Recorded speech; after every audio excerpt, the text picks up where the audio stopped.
Au galop, Roxane Barr, le 8 au galop.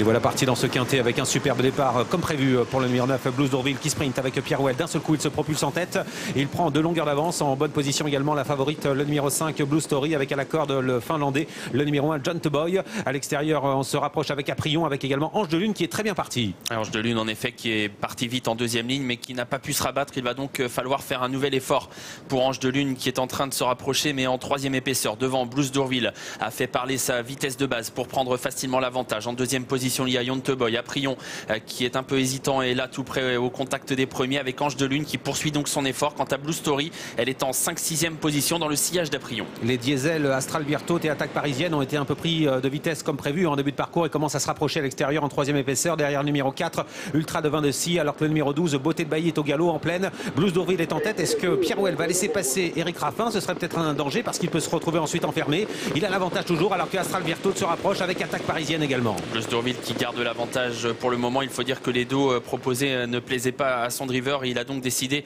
de garder la tête. Mais voilà Astral Virtot qui continue d'accélérer et cette fois Blues d'Orville est repris. Attaque Parisienne se rapproche bien. Ultra de Vinci est là tout près, tout comme Ange de Lune, John Boy avec un peu plus loin Aprion, Ungaro Deva et Blue Story.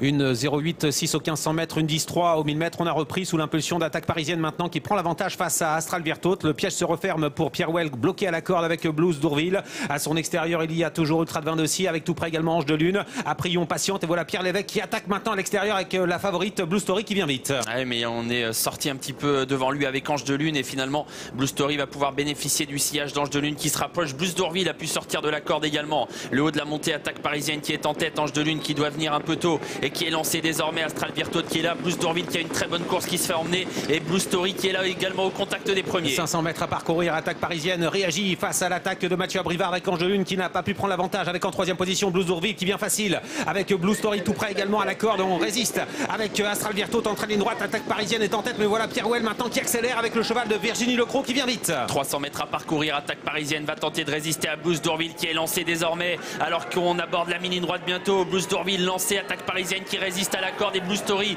qui lutte pour les places. Blues d'Orville qui refait mètre après mètre sur Attaque Parisienne et qui prend l'avantage aux abords du poteau. Il a eu une course parfaite et il s'impose aujourd'hui. Blues d'Orville, le numéro 9, gagne le quintet. Le 2 Attaque Parisienne est deuxième, le 5 Blue Story troisième, le 11 Eldrick Bocco quatrième et la 5e place peut-être pour le 16 Ange de Lune.